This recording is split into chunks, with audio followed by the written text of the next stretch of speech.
श्रीमद्रामायणे वाल्मीकीये आदिकाव्ये युद्धकाण्डे 79तमः सर्गः। निर्गतं मकराक्षं ते दृष्ट्वा वानरयूथपाः आप्लुत्य सहसा सर्वे योद्धुकामा व्यवस्थिताः। ततः प्रवृत्तं सुमहत् तद्युद्धं रोमहर्षणं निशाचरैः प्लवङ्गानां देवानां दानवैरिव। वृक्षशूलनिपातैश्च शिलापरिघपातनैः अन्योन्यं मर्दयन्ति स्म तदा कपिनिशाचराः। शक्तिखड्गगदाकुन्तैः तोमरैश्च निशाचराः पट्टसैर्भिन्दिवालैश्च निर्घातैश्च समन्ततः। पाशमुद्गरदण्डैश्च निखातैश्चापरे तदा कदनं कपिवीराणां चक्रुस्ते रजनीचराः। बाणौघैरर्दिताश्चापि खरपुत्रेण वानराः सम्भ्रान्तमनसः सर्वे दुद्रुवुर्भयपीडिताः। तान् दृष्ट्वा राक्षसाः सर्वे द्रवमाणान् वलीमुखान् नेदुस्ते सिंहवद्धृष्टाः राक्षसा जितकासिनः। विद्रवत्सु तदा तेषु वानरेषु समन्ततः रामस्तान् वारयामास शरवर्षेण राक्षसान्। वारितान् राक्षसान् दृष्ट्वा मकराक्षो निशाचरः क्रोधानलसमाविष्टः वचनं चेदमब्रवीत्। तिष्ठ राम मया सार्धं द्वन्द्वयुद्धं ददामि ते त्याजयिष्यामि ते प्राणान् धनुर्मुक्तैः सितैः शरैः। यत्तदा दण्डकारण्ये पितरं हतवान् मम मदग्रतः स्वकर्मस्थं दृष्ट्वा रोषोऽभिवर्धते।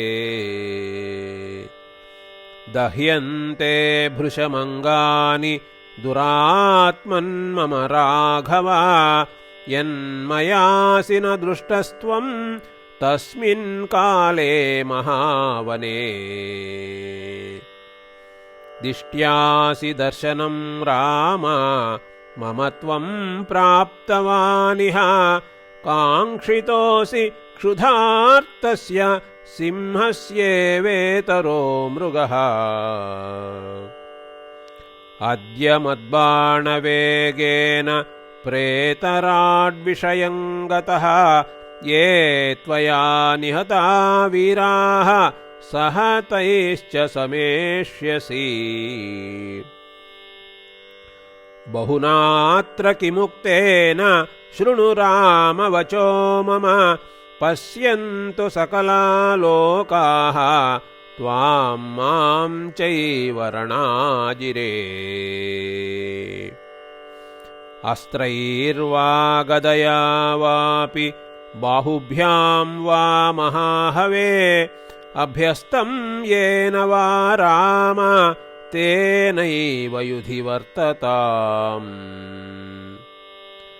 मकराक्षवचः श्रुत्वा रामो दशरथात्मजः अब्रवीत् प्रहसन् वाक्यम् उत्तरोत्तरवादिनम्। कथसे किं वृथा रक्षः बहून्यसदृशानि तु न रणे शक्यते जेतुं विना युद्धेन वाग्बलात्। 14,000 रक्षसां त्वत्पिता च यः त्रिशिरा दूषणश्चैव दण्डके निहता मया। स्वासितास्तव मांसेन गृध्रगोमायुवायसाः भविष्यन्त्यद्य वै पाप तीक्ष्णतुण्डनखाङ्कुराः।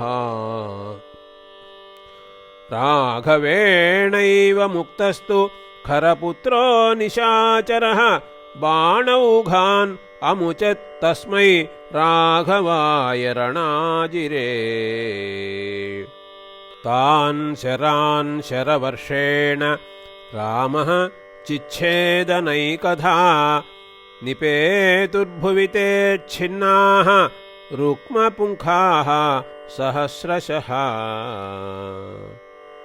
तद्युद्धम् अभवत् तत्र समेत्यान्योन्यमोजसा राक्षसः खरपुत्रस्य सूनोर्दशरथस्य च।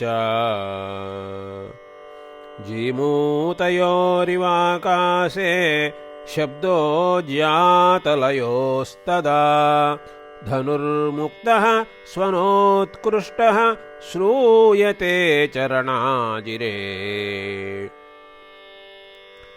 देवदानवगन्धर्वाः किन्नराश्च महोरगाः अन्तरिक्षगताः सर्वे द्रष्टुकामास्तदद्भुतम्।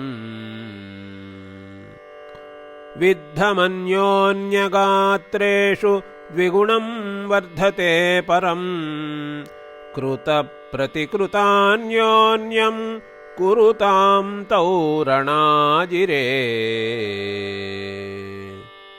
राममुक्तांस्तु बाणौघान् राक्षसस्त्वच्छिनद्रणे रक्षो मुक्तांस्तु रामो वै नैकधा प्राच्छिनच्छरैः। बाणौघैर्वितताः सर्वाः दिशश्च प्रदिशस्तथा सञ्छन्ना वसुधा चैव समन्तान्न प्रकाशते। ततः क्रुद्धो महाबाहुः धनुश्चिच्छेदरक्षसः अष्टाभिरथ नाराचैः सूतं विव्याध राघवः। भित्वा शरैरथं रामः रथाश्वान् समपातयत् विरथो वसुधां तिष्ठन् मकराक्षो निशाचरः। तत् तिष्ठद्वसुधां रक्षः शूलं जग्राह पाणिना त्रासनं सर्वभूतानां युगान्ताग्निसमप्रभम्। विभ्राम्यतु महच्छूलं प्रज्वलत् तन्निशाचरः सक्रोधात् प्राहिणोत् तस्मै राघवाय महाहवे। तमापतन्तं ज्वलितं खरपुत्रकराच्युतं बाणैस्तु त्रिभिराकाशे शूलं चिच्छेद राघवः। सच्छिन्नो नैकधा शूलः दिव्यहाटकमण्डितः व्यसीर्यतमहोल्केव रामबाणार्दितो भुवि। तच्छूलं निहतं दृष्ट्वा रामेणाक्लिष्टकर्मणा साधु साध्विति भूतानि व्याहरन्ति नभोगताः। तं दृष्ट्वा निहतं शूलं मकराक्षो निशाचरः मुष्टिम् उद्यम्य काकुत्स्थं तिष्ठ तिष्ठेति चाब्रवीत्। सतं दृष्ट्वा पतन्तं वै प्रहस्य रघुनन्दनः पावकास्त्रं ततो रामः सन्दधे तुशरासने तेनास्त्रेण हतं रक्षः काकुत्स्थेन तदारणे सञ्छिन्नहृदयं तत्र पपात च ममार च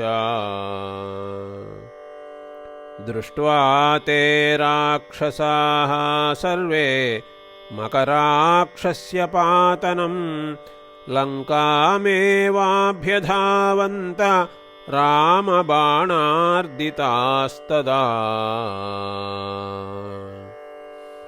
दशरथनृपपुत्रबाणवेगैः रजनिचरं निहतं खरात्मजं तं ददृशुरथ सुराभृशं प्रहृष्टाः गिरिमिव वज्रहतं यथा विकीर्णम्